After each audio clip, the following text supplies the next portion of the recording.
saviraiška ir bendruomenė.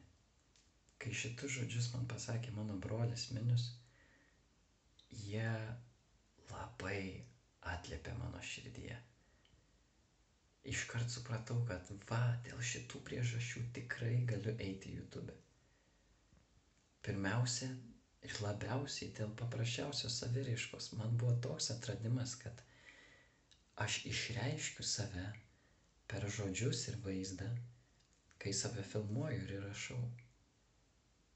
Ir juo labiau, kai aš savo galvoj turiu tokią man naudingą informaciją, pavyzdžiui, apie dvasių skyrimą. Šitie vaizdo įrašai man padeda pačiam susisteminti ir giliau įvardinti tai, ką aš supratau, tai, ką aš išgirdau.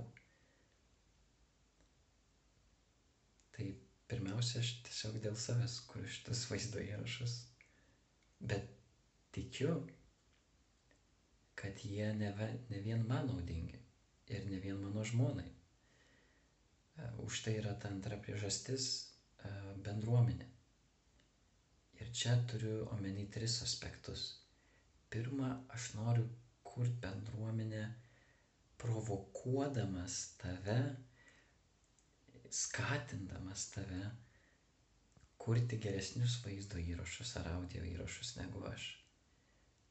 Aš tiesiog buvau sužavėtas mintim, kurią pasidalino toks Gabrielius Kasetijo, man atrodo. Įdėsiu komentarus. Jis turi savo kanalą, nuostabiai kalba, evangelizuoja apie mergelės Marijos tokį dvasingumą.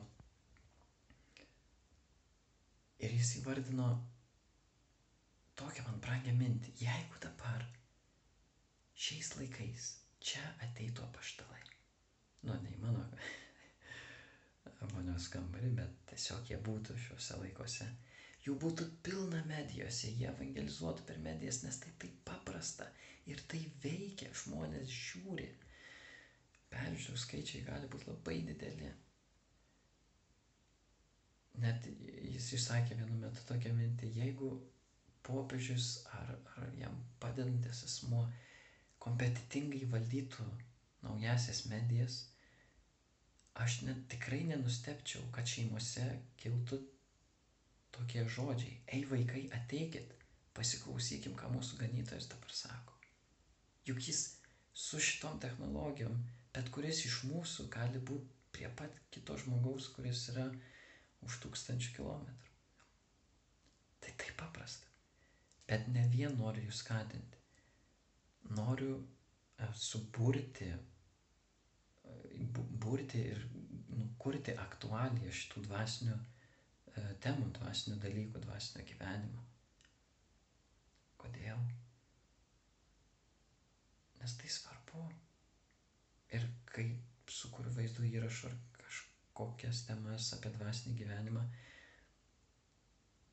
tu tai peržiūri, kitas žmogus tai peržiūri ir tai tampa aktualu mum. Tai formuoja mus kaip bendruomenę, bendraminčius.